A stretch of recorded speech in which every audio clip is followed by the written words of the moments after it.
Okay, hi everybody. I'm Jeannie Edmonds. I'm the Chief Operating Officer of NextTribe, and we're so thrilled today to have a Hollywood screenwriter.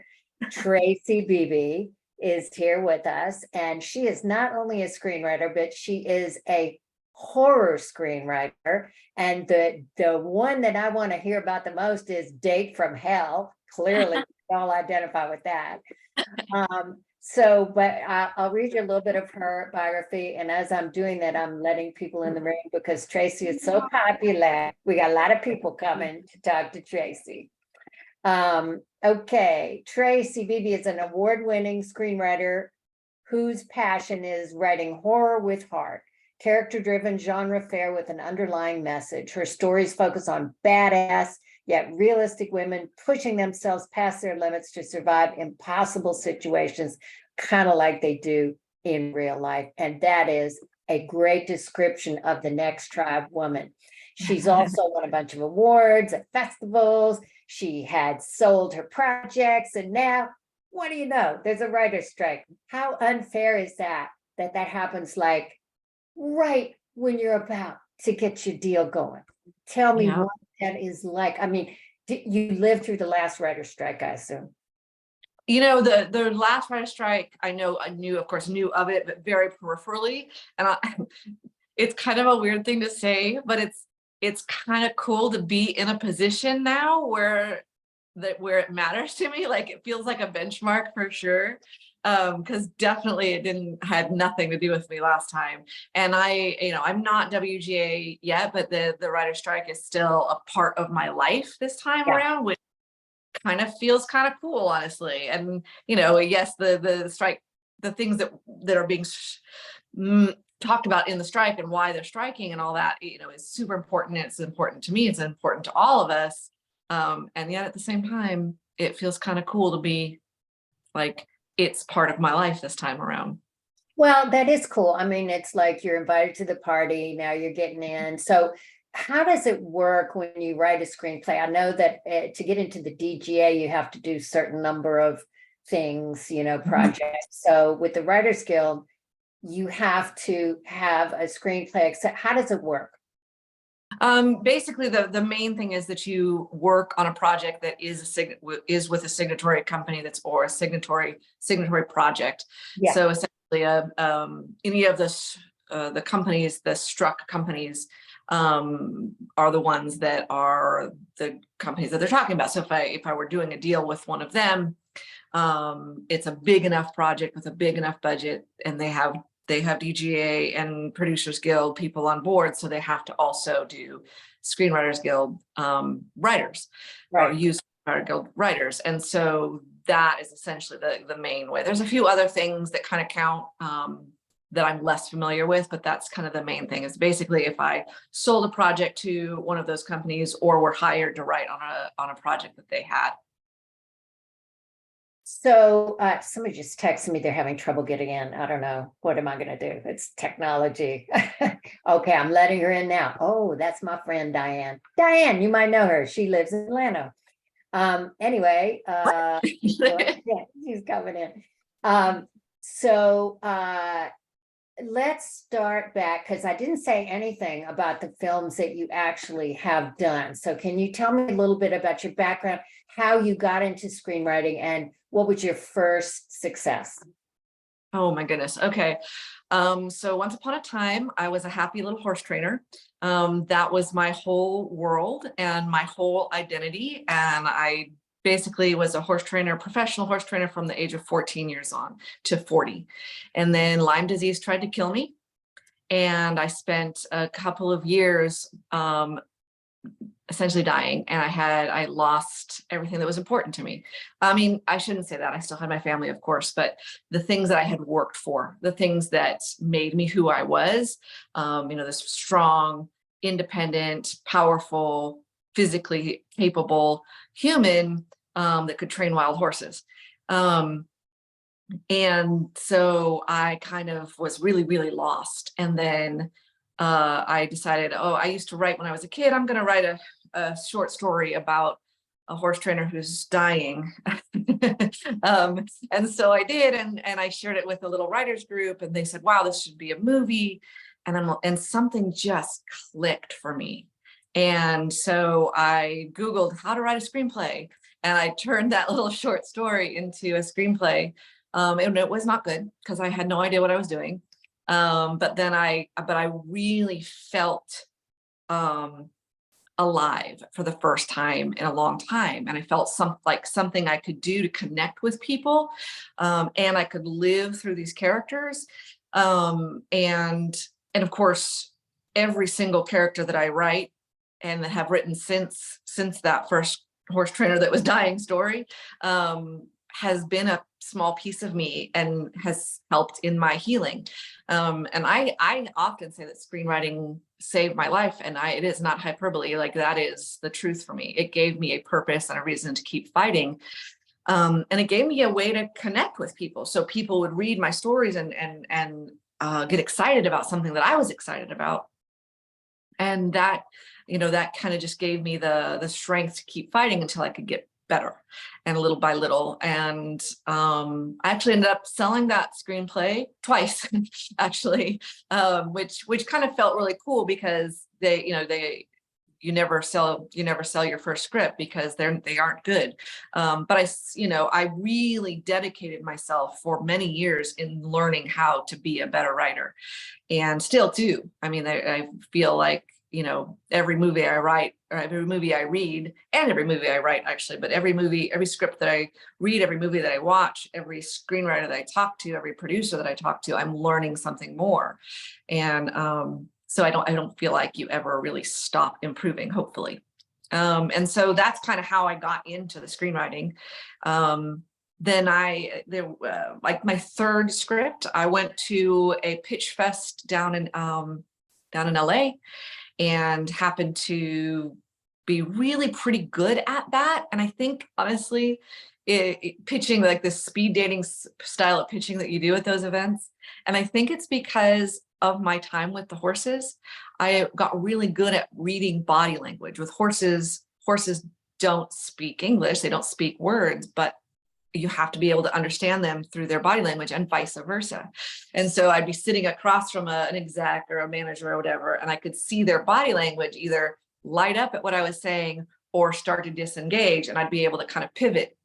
And so I got really good in a room, which has definitely helped with my screenwriting, or my career in general. And one of the things that's so interesting that reading a horse can relate to reading a human.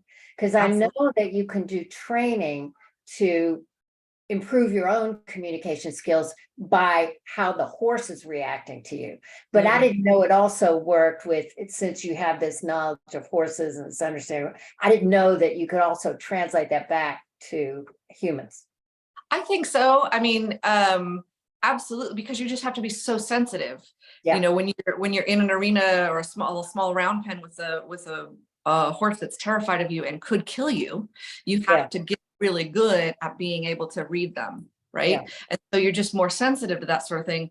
I will say that it's also been a disadvantage in some ways, because animals never lie. Yeah. And so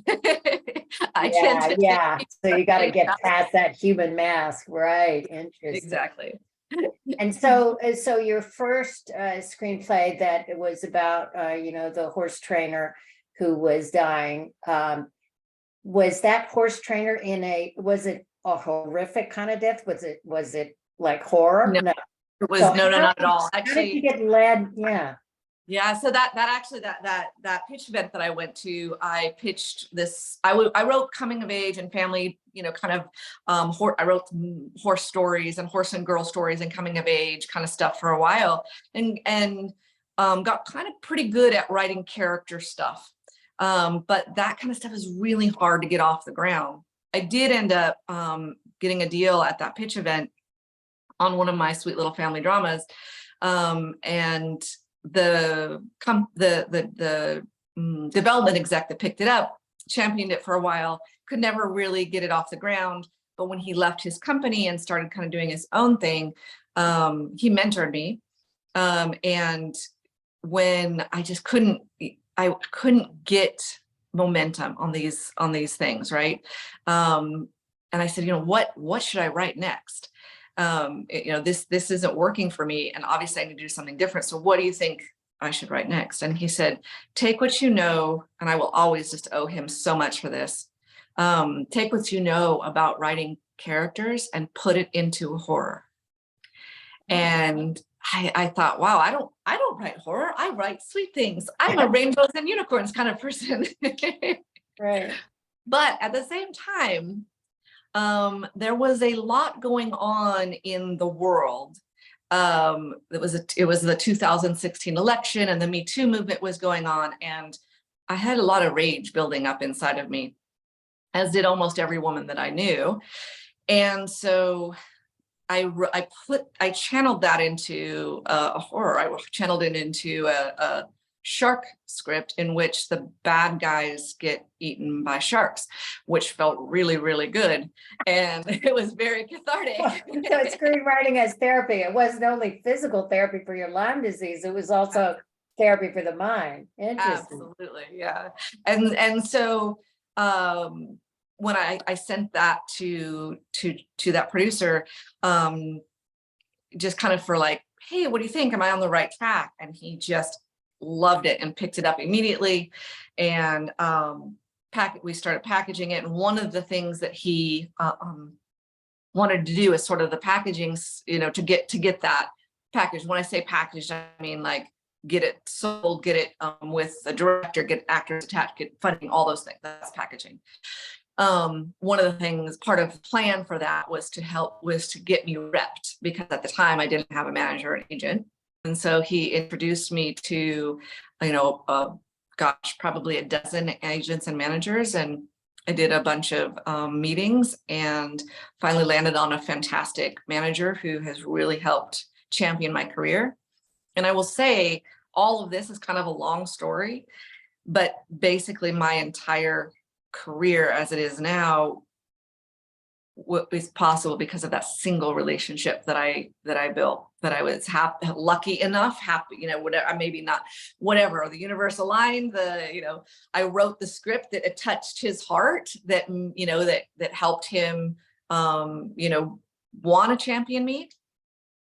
And it's just led to, everything that has come since. And I've written many I shouldn't say that. Many well-liked. Yeah, that's okay. Well-received horror scripts. And since then, and then when I moved to Texas, built a tribe of fellow filmmakers, and we started making movies together. And so that's the how of where I'm at now. That is amazing. So heck yeah, they're great. Jessica Lynn Curtis says. Thanks, Jessica. So do you write with a writing partner? I don't. I have a friend, a really good friend of mine, who we've done a couple of projects together that either he for Date from Hell is a good example of that. He wrote the first draft of that. And then when they were getting ready to produce it, I hadn't met him yet, but his director knew of me and said, hey, we need to get somebody to come in here and spice this script up some and make it really more palatable. And so they reached out to me and he said, can we hire you to rewrite it? And you want to be a part of this project with us? And I said, heck yeah. And he just kind of gave me free reign. So I rewrote it, and I've done quite a few rewrite projects for other people, but the writing partner in the truest sense of the word, no. So I had always read that, and maybe this is more for comedies, that you really need a writing partner, but maybe you feel that you don't need one, or you've been successful without one, so maybe you don't need one. I think that every situation, every person, and every script and every story is unique. And so I would never say you can't be successful at comedy or anything else if you don't have a writing partner. That is too much of a blanket statement. I think that the filmmaking and movie making is extremely collaborative. And so every time, when I write a screenplay, and it's very much an isolated situation until it's not, and then it's extremely collaborative, and it takes an entire village of people, and it's constant feedback and rewrite and feedback and rewrite and feedback and rewrite. Right, right. And so when one of the things that's happening with what the writers are striking about is, even locations are threatened, people who scout locations are threatened, actors are threatened, everybody's threatened by all of this new technology, the new opportunities. But it's always been true, right? Like when the streamers came along, the movie theaters were threatened, but people are still going to the movies. I cannot, honestly, Tracee, I cannot imagine just living my whole life without movie theaters. I just can't imagine it. But I just can't imagine it. But right? I mean, it's just they're not going to go away. And having that shared experience of, especially in a horror film, right? And I mean, I'm too scared to go to horror movies. Maybe I should go, maybe I should start to go. But actually, talk me into going to a horror movie. Why should I subject myself to that? I'm already scared. Okay, so actually I love that. And I will say it's interesting because if you noticed, most of the streaming platforms don't actually make their own horror movies. And that's why, because they don't do as well without the shared experience, because sitting with a bunch of strangers in a dark theater, all being terrified at the same time, feels really, really good. And it doesn't feel the same when you're at home watching it by yourself. That's a different kind of fear. Yeah. But I will say this, okay? So here's why you should go and see a horror movie. And I would say don't, if you don't like being grossed out or something like that, then there's definitely a sub-genre to avoid. Like, don't go see a slasher movie. Don't go see, any of I don't want to name any names because I have so many friends in that their movies are great, but they might not be for you. But if you go to see something like A Quiet Place, that is a horror movie. But it is so much heart. And it's really just a story about a dad who loves his kids so much that he will make the ultimate sacrifice. And there happens to be monsters. So if you avoid going to see horror movies just because you think they're all bloody and gory and icky and violent for violence sake, you're missing out on a lot of really incredible stories. This is what I've heard. There are just so many people who are fanatics about horror films. Mm-hmm. And this is their genre. It just gives them something. I don't know what is it that here's why I think horror works. Why someone like me, again, all rainbows and unicorns and everybody love peace, love, and happiness. Yeah. Why I love the genre so much, because underneath it all, it's about hope. Wow. It's about hope. So it's not about fear. It's about hope that you can overcome the fear. Hope that you have these characters who are in these impossible situations. They should not be able to survive. They should not be able to defeat these horrific monsters, whether it's a werewolf or a man with a knife. There is no reason that person should survive it. And yet they fight until they do.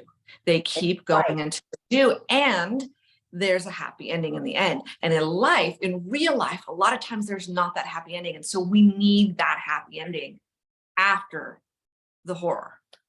Okay, here's another theory I have about horror from a distance, because I don't go to horror movies, but maybe I'll change my mind now.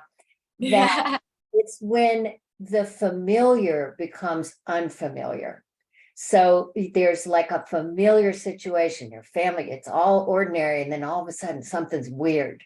Something happens in your just ordinary life and it just disrupts everything, right? And that's kind of, it must reach past your limbic brain or whatever. It must get into different parts of your brain, right? And then that helps you like get into the story. Am I right? Or I don't know anything. What do I know? Of course, but how often does that happen in real life? We think we have it all under control and everything's normal. And we know we get up at this time and we have our coffee and we do this and everything. And then we're back at home and we're in bed by 10. But every single day, something comes along to blindside us and knock us off of our path. And sometimes it's, you know, nothing big, no big deal. And sometimes it is truly horrific. And the thing of, you know, horror movies, horror stories gives us hope that it's going to be okay. It's going to be okay. We get uncomfortable all the time. And so I think it's very cathartic, right? So if you want to get into like the physiological of what happens in a horror movie, we get scared, we get scared, we get scared, and then there's relief. And we get scared and we get scared and we get scared, and then there's relief. And then the final climax is just like, oh, I'm never going to survive this. This is terrifying. And then at the end, you're like, oh, yes, the monster is defeated. And it feels really so good. you're taking them on a ride. So it's not just the 3-act structure of a screenplay, but there's also the pacing of, Absolutely. Yeah. Yeah. Okay. So here's something that a lot of, so to all you budding horror writers out there, you might not realize this, but there's only so much that the human nervous system can take. So if you think about exposure therapy, for example, we can be put in a box covered in spiders and be terrified for a certain amount of time. There's probably a very specific number. Let's say 9 minutes. I have no idea if that's true. 9 minutes of abject, absolute terror that you feel like you are not going to live through. And then your body's like, we're done. Can't maintain this level of anxiety anymore. And then suddenly you're like, okay. How come you don't know how many minutes? You need to know how many minutes because you need to know how to write your script. Well, right? it's very different, I think, in real life versus in a movie or a screenplay. But the thing is, so you can't, now with some examples, with some exceptions, in general, if it's fear, all 90 minutes of that movie. Yeah. You can't do By that. at some point, your audience member is going to be so exhausted that they don't care anymore. Yeah. But that kind of give and take, that dance, Yeah. it takes a lot of practice to get good at, and why a lot of times horror comedy works so well is because you have that fear, laughter, kind of, yeah. and So the it's a laughter release. gives you that release. Right. And even a straight horror movie, you're gonna have moments of laughter or levity, or not even necessarily like gallows humor, but just a little tiny moment of like, that's funny, or I saw that, or whatever. And then that releases you for a minute so that then the next jump scare, you don't expect it's coming.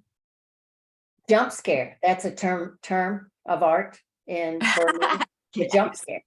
Jump scare. So jump scare is those moments where it's usually a sound cue where like a door slams or a music right in the middle of like so it's tension, and then something jumps out to scare you. And often it's just a cat roaming through or a branch scratching on the window or something like that. And that's to kind of trick you into being okay, so that when the real monster jumps out, you're not expecting it. You just mentioned music, and the music is always important in films, but I can't imagine a silent horror film. I mean, would it be effective? Absolutely right. Were there ever silent movies that were horror movies? No. I don't know the answer to that, but I will tell you, I've tried to watch, so like, you know, when we make a movie, obviously we were watching the edited version without the music. Yeah. And because you don't score it until the end, and it's not very scary.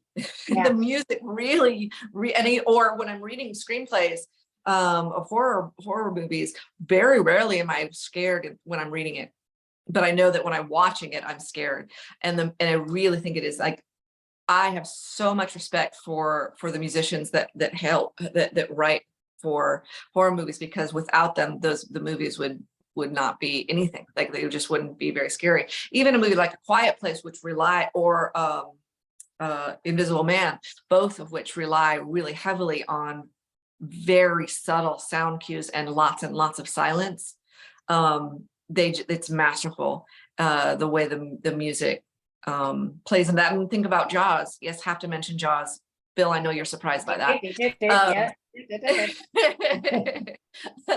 You know, the think about the the use of that very iconic, what is it, 3 notes, music score that that just sets you up for those jump scares or for those scary moments, or sets you up for a moment that doesn't actually pay off until later on.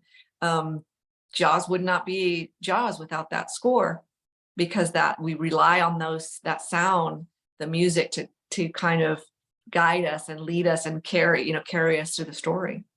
Bill just mentioned Caligari, Nosferatu, great silent horror films. And I was not aware of that. I thought there might be Nosferatu, that one. Yeah. Mm-hmm. Nosferatu. So we're all witnessing a horror movie right now at the bottom of the sea. I mean, that horrific implosion of that. I can't imagine anything worse. So I'm sure you could write a very effective horror film about that, but how much does horror in screenwriting need to be rooted in real life? I mean, so you're talking about, sometimes they're ghosts, sometimes they're monsters or beasts, but do you think that horror movies that are rooted in real life, and what's the percentage that you think is the formula? Now you're going to tell me every screenplay is different. I have no idea, but I will say this: it's called grounded. We have grounded horror, we have grounded sci-fi, we have grounded fantasy. Okay. And basically that just means it is kind of rooted in more real life, where you've got, say, something like, oh gosh, I don't even know. Doesn't matter. We'll move on. Well, the summer, for example. I would say when I think any horror movie, it can be, it can be a totally made up monster, or it can be a man with a axe. Either is going to be scary in its own way, because what works, why horror works, and why it is such an incredibly successful genre is because we all have fear. We can relate to that character, even if we don't necessarily relate to that specific monster or that specific scenario. You mentioned, the poor people in Ocean Gate, and the what that makes you feel, setting aside the grief and the honoring that loss, recognizing how terrifying it would be to be trapped in a steel tube as you're running out of oxygen, as that pressure is building, with your child sitting next to you, right? Like that is a fear we can all resonate with. Yes. And one of the things that I did, one of the ways that I'm able to kind of tap into, I think one of the things that makes me a good at being a horror writer is that I have a lot of fears. I am good at feeling the fear and doing it anyway, but I definitely have a tendency towards catastrophic thinking. Like, even as a kid, like my first thing would be like, what is the worst thing that could happen in this situation? And then I would tell the whole story in my brain. And so that script that I mentioned that got the attention of that, when he said write a horror, take what you know about character and write a horror, it was actually a shark script. And I absolutely love being in the water, and I'm absolutely terrified of sharks. And I know what it feels like to swim beneath the surface and think just beyond my visible sight are actual monsters that could kill me at any second. Mm-hmm. So I was able to take that and really put it into the script. It is on the page. So people that are reading that are feeling that same tension and heart clenching because I felt it as I was writing it. Actually, in fact, when I was writing the second half of that, I spent a month on the beach in Mexico while I was writing it. And prior to that, I would swim every day. I'd swim like a couple miles up and down the shore. And as I got into like the nitty gritty of this script, I could get like to my knees in the water, and I'd be like, nope, not today. Like I was so engrossed in this world that I couldn't even get into the ocean that I'd swam in 100 times before that. So funny. How different is it for, you put on your man pants for a minute and say, would it be different if you were a man writing these scripts? Is it difficult for women in this genre of horror, or are there other women writers of horror movies? there are, it has tended to be a very male dominated, well, industry, period. Yeah. But horror specifically, absolutely. I will say two things about that. There are many really good female horror writers, directors, producers. The other thing I will say about that is, if you are a woman breaking in or wanting to break in or whatever, don't waste your energy on that. Just do your thing. Take that energy, take that anger, take that frustration and put it into your work. I don't waste any time lamenting the fact that I'm not a man in this industry. It is a waste of my time and energy, and I'd much rather focus on what I can do. What about age? Have you heard of, green light women? Yep. And I've heard of ageism, and I will tell you a very funny story that I had at the very beginning. Well, it's funny to me, the beginning of my career. Actually, it was that same pitch event I went to, which was like my very first Hollywood event. And I had stopped coloring my hair, and I went into a screenwriting group, and I said, "Hey, I'm getting ready to go down to Hollywood, and I'm afraid everybody's going to be like ignore me because I'm old. Should I color my hair?" And a bunch of people are like, "No, you'll be fine." And then this one guy said, "No, that almost everybody that's going to be there is going to be at least your age. They don't care about your hair. It's going to be about your stories and all that." And I'm like, he said, I've been to these. I'm going to be at this one. You're going to be fine. I'm like, "You're going to be there. We should meet up and practice our pitches together." And so we like planned where we would meet. And he takes off his hat and he's completely bald. So I took hair advice from a bald guy.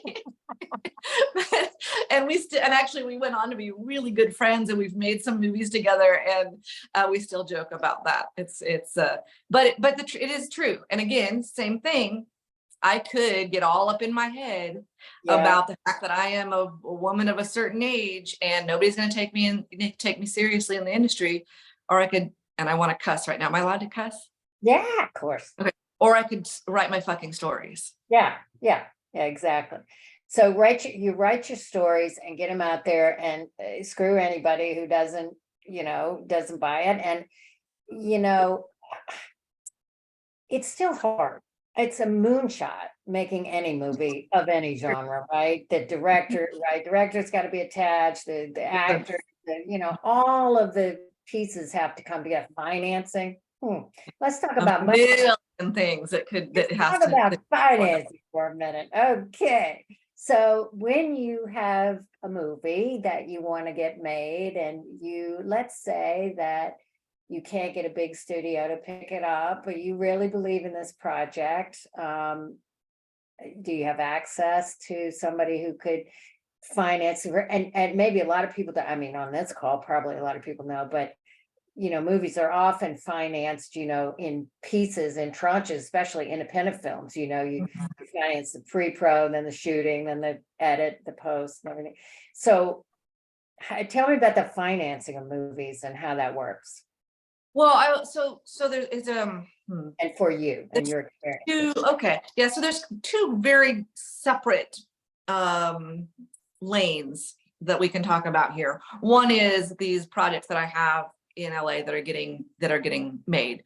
I have nothing to do with the financing side of that. I write the script, my manager finds someone to fall in love with it.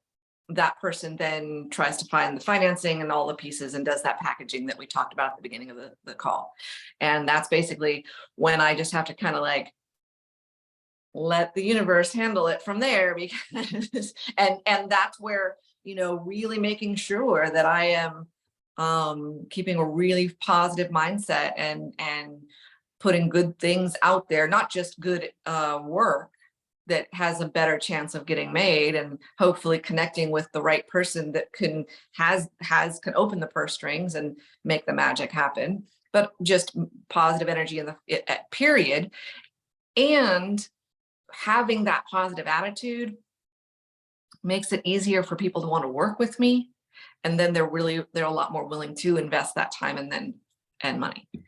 Then there's the other lane, it's the indie side of things where I'm making my own projects here in Texas. And it's, we've only done short films to this date, although we've had a couple of feature films that we've wanted to work toward getting made. But I keep getting distracted by the projects in Hollywood. So that's cool. But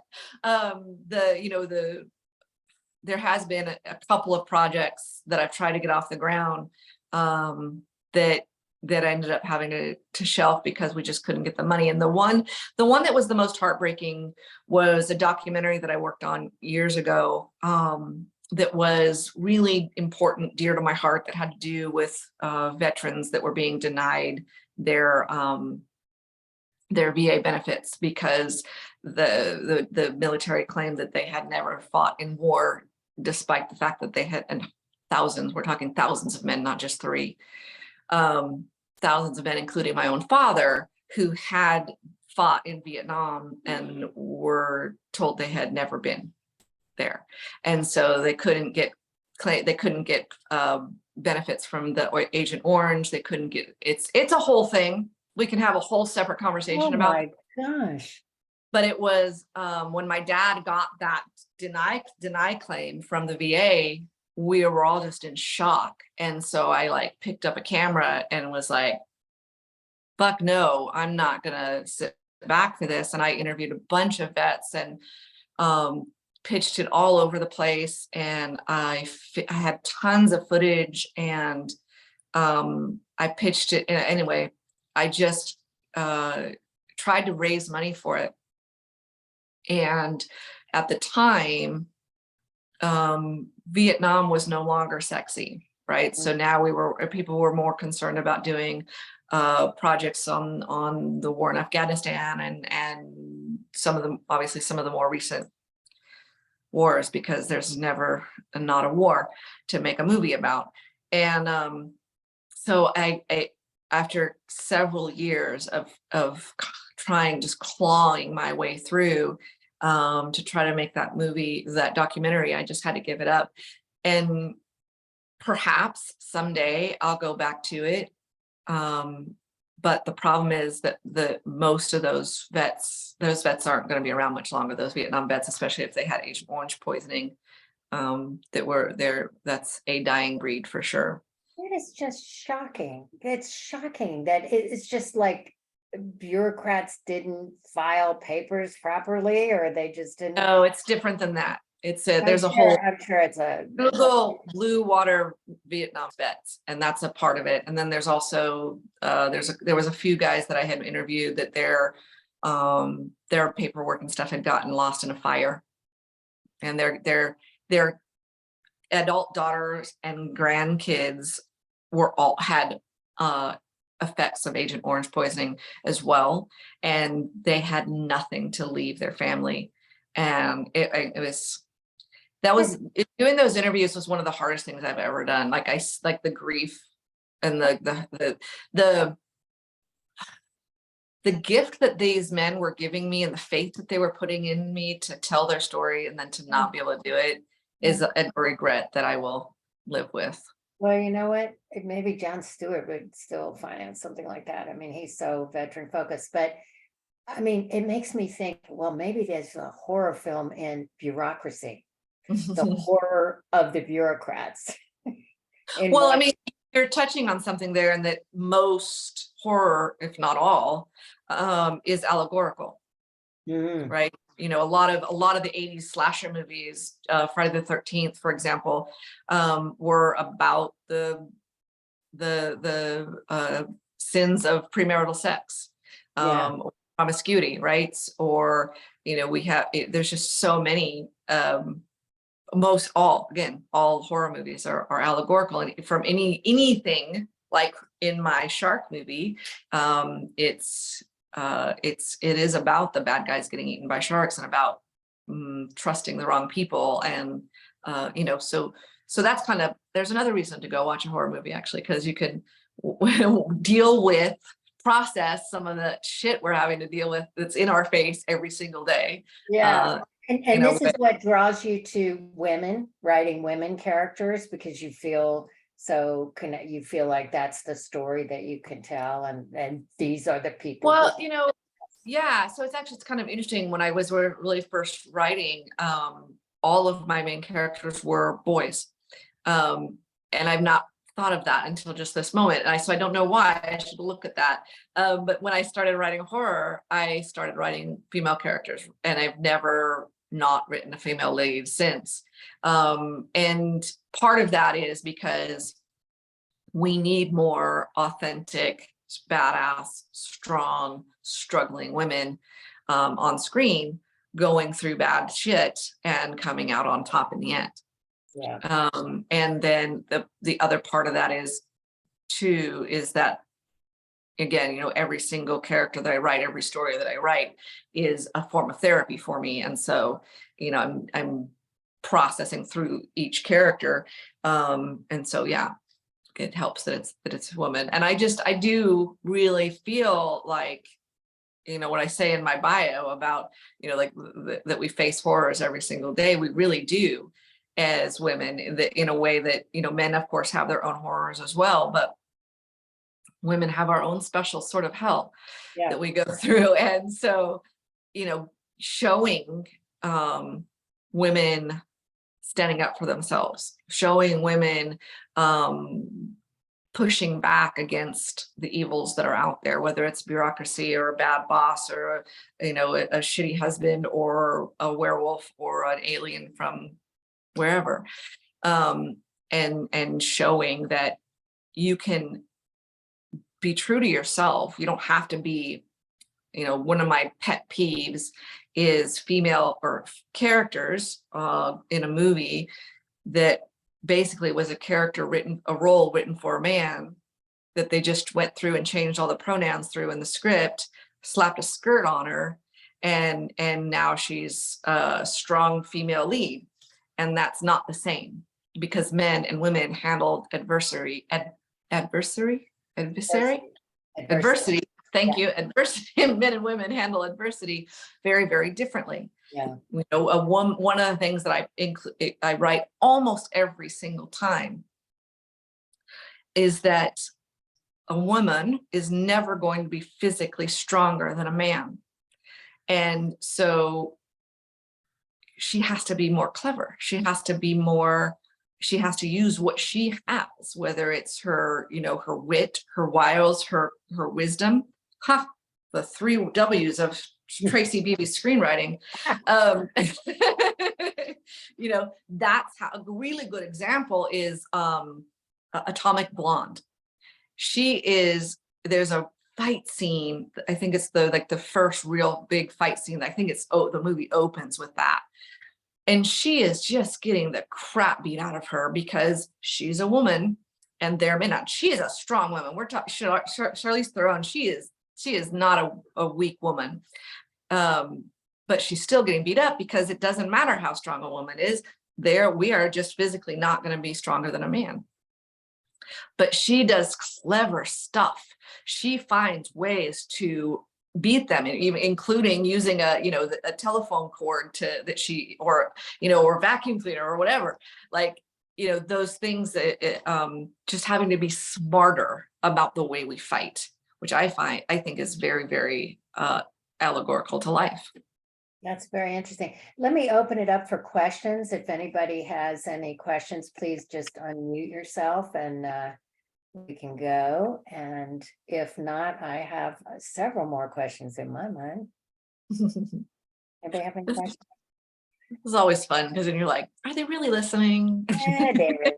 Okay, so here's my next question is, are you concerned about getting pigeonholed? Even though this is like your big shot is now happening now with these big things happening, but would you like to be in other genres, or once you find your groove in a certain genre as a screenwriter, is it better to just stay there? So what I always say is, when you are trying to break out, it is super important to brand yourself, pigeonhole yourself, because that is how your a manager is going to be able to pitch you. It's how the producers are going to be able to find you. You know, you can, you know, if the scuttlebutt around Hollywood is we need a female horror writer, somebody is going to mention my name because that's what I've been working on. That's what I've gotten known as.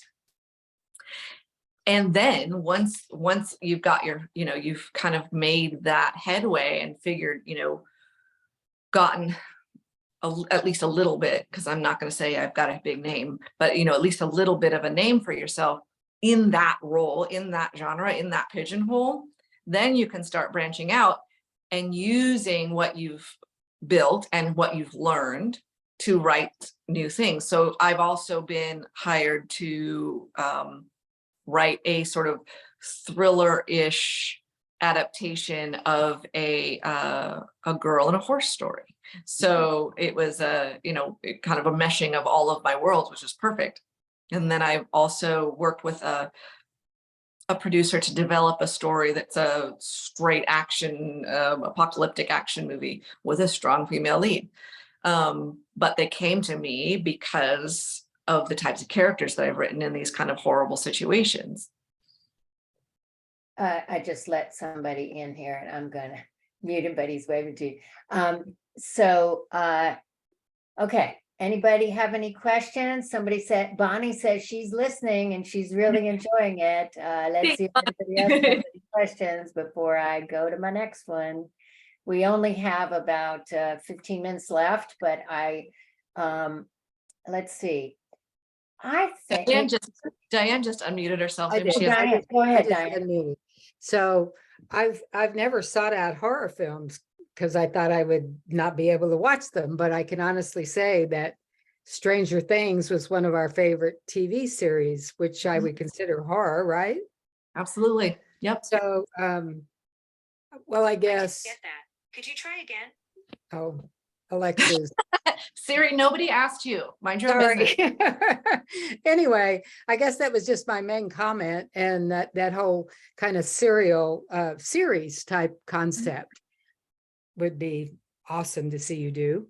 Oh, thank you. I appreciate that. And so I encourage you to watch a movie like A Quiet Place, which is definitely a horror movie that I think you would enjoy based on how you like Stranger Things. And there's a few other things like that. Like look for things that are it's called elevated horror. So it's not your basic slasher gross out movie. It, you know, we've got these scary moments or these scary things, but it's supported by strong characters going through things and leaning on each other.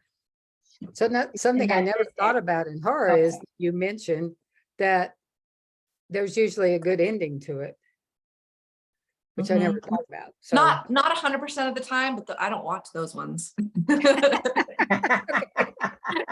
thank you. Okay, Stephen had his hand up too. Stephen, if you unmute yourself. No, I was just clapping. That was just my clap emoji. Oh, that was your clap, but not affirming your. everything that was said. Yes. Stephen's my buddy. We hang out at the Austin Film Festival together. He's a good guy. He's going places, so watch for his name for sure. Oh, Stephen, what's your last name? Nolly, Nolly, and I'm just blushing. You were too kind. You were too kind. I can't wait till you go places. That's good. That's exciting to have two celebrities on the call and maybe more. So you said something interesting for people on the call who may not know how Hollywood really works and the screenwriting business. I think some people think that you have to have an agent to get yourself a deal, but actually you have to have a manager who's your. You don't even have to have a manager. And you don't have to have that, but the manager is the more important role, isn't it, in terms of building your career, and your agent just does the deals once you. Well, okay, so there's a little bit to unpack with that. So Okay. I would many of my early deals I made myself without a rep at all. I should rephrase that. I did have an entertainment attorney to help me with my contracts, but there was no negotiation. I found those deals. I made those connections. I made that, you know, got I thought those. they wouldn't even read it if you didn't have representation.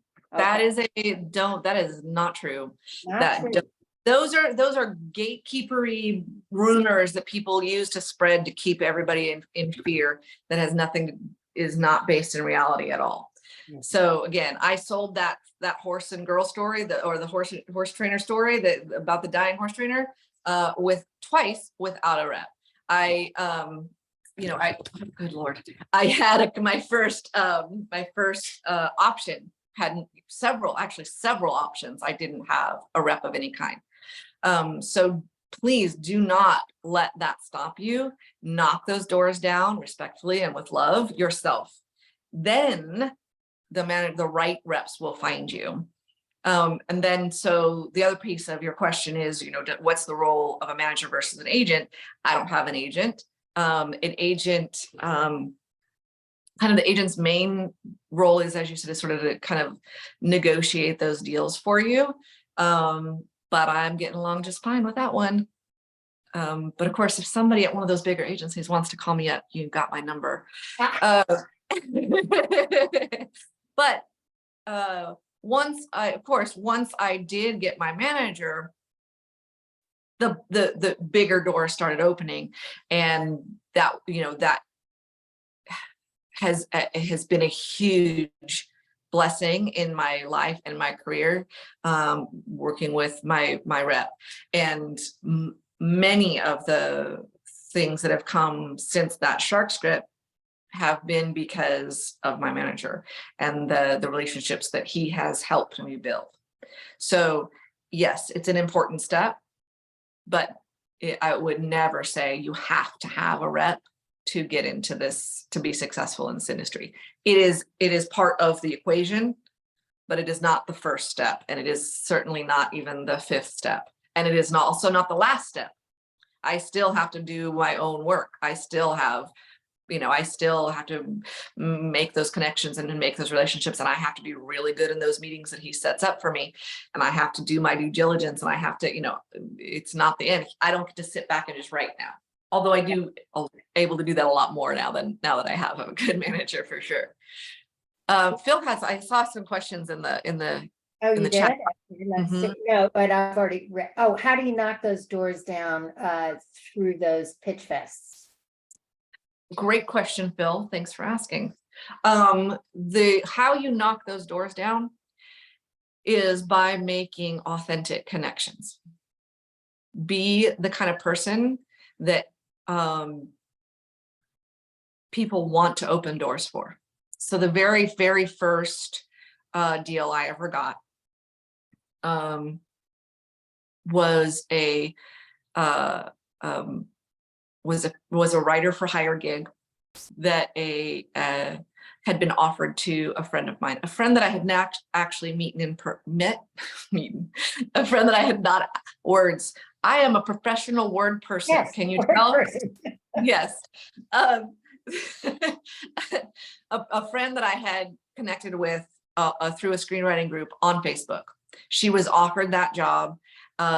It was a story about a little girl and a horse, and she knew nothing about horses, and she knew that it was not the right project for her, but she said, I know who the right person for this job is. And I have since also turned around and done that for other writers. The way you knock those doors down, Phil, and I know you know this, so thank you for asking the question anyway, is to make those relationships, make those connections, and, be really, really good at what you do. And number one, don't be a dick. Yeah, so it's about the person as much as the project then, because even if they don't believe in this particular project, they might like something else that you're doing.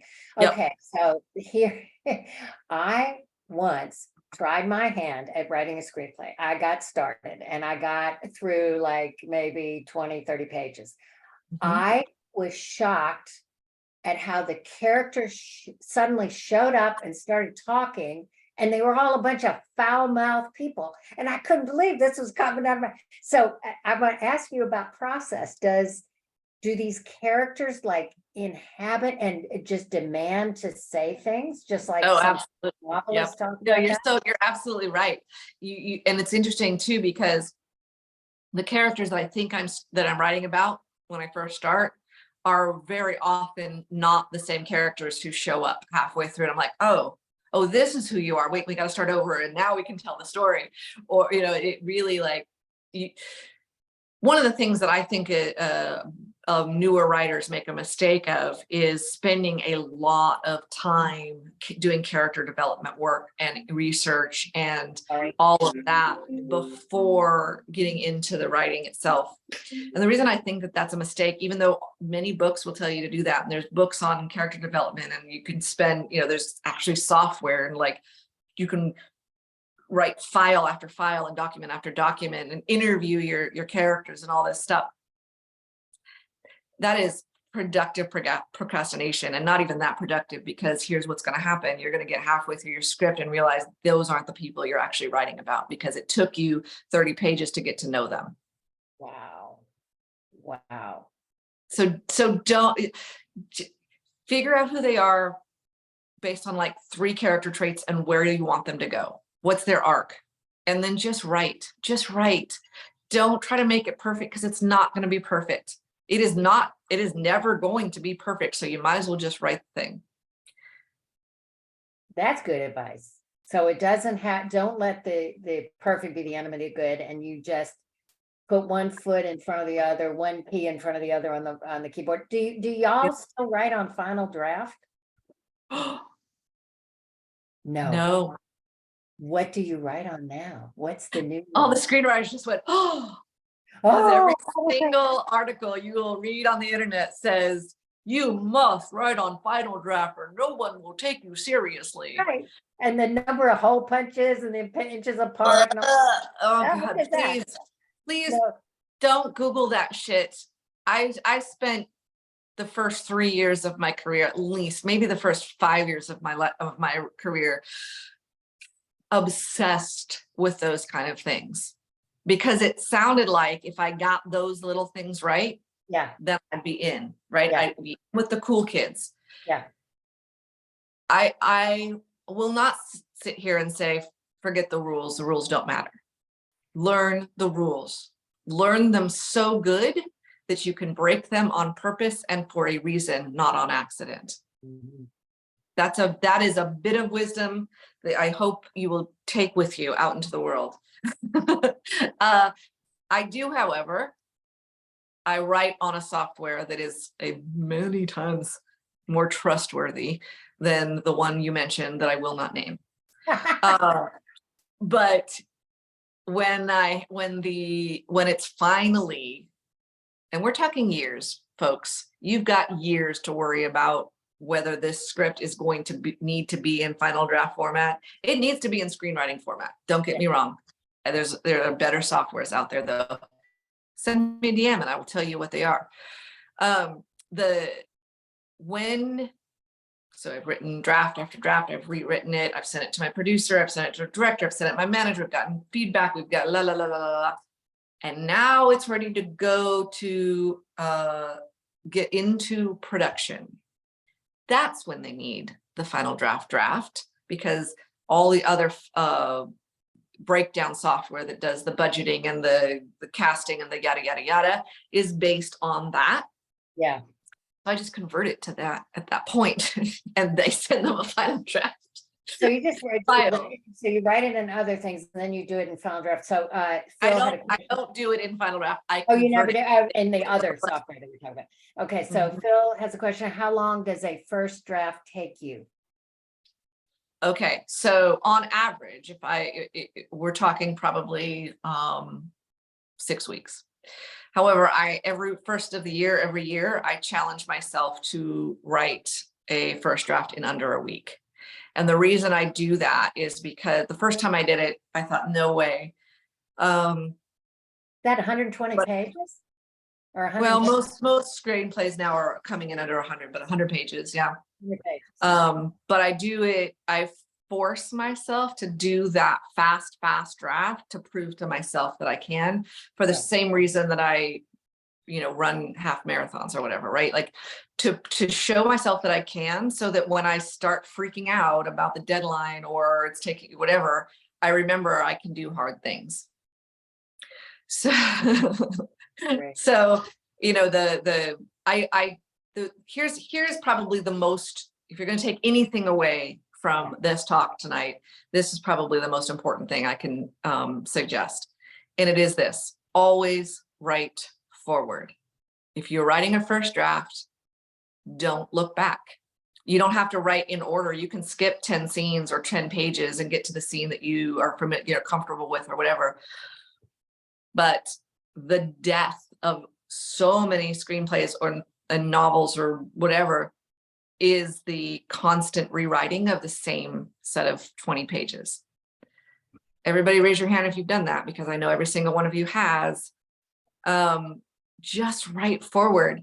The best thing I ever did for myself, and that's the doing a first draft in 7 days, that's the only way you can do it, is you just start and you go to that finish line.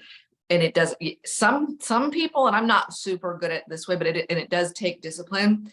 I know some writers who they won't even correct a misspell or something like that. There is no editing. It is just forward solid. If I catch it in the moment, I will correct it, because the red squiggly line bugs me. Yeah. But don't go back and read your pages. Don't go back and read your pages until that first draft is done. Don't even go back the previous scene. Just keep writing forward. How do you keep it all straight? This character, oh, I can't remember if that character did something and whatever thing. How do you keep that all straight? I don't know. That sounds hard, Tracee. Well, if it were easy, everybody would do it. Yeah, right. That's true. All right. Well, we've come to the end. That was a great final word of wisdom, but anything that I didn't ask about that you'd like to share? I would say this is the thing that this is my message to the world, that I wish I could just stand on some mountain somewhere and preach. It is this: if you have a story on your heart, if you're like, God, I've always wanted to write this story, just write it. If you don't honor that calling, you are allowing a small piece of you to die a slow death every day. You are going unfulfilled. You have been given that calling to write that story for a reason. Please just do it. And if you don't know where to start, reach out. I will give you the nudge. I will push you out of the nest so you can get those first words written. But don't let that calling go unheard. Thank you so much, Tracee. Thanks everybody for showing up today. Tracee, you're wonderful. Really appreciate your time today. It was wonderful talking to you. Thank you so much. I gotta find a horror movie to go to. Yes, let me know what you go to see. I can't wait to hear about it. Thanks, everybody. Thank you. Bye-bye.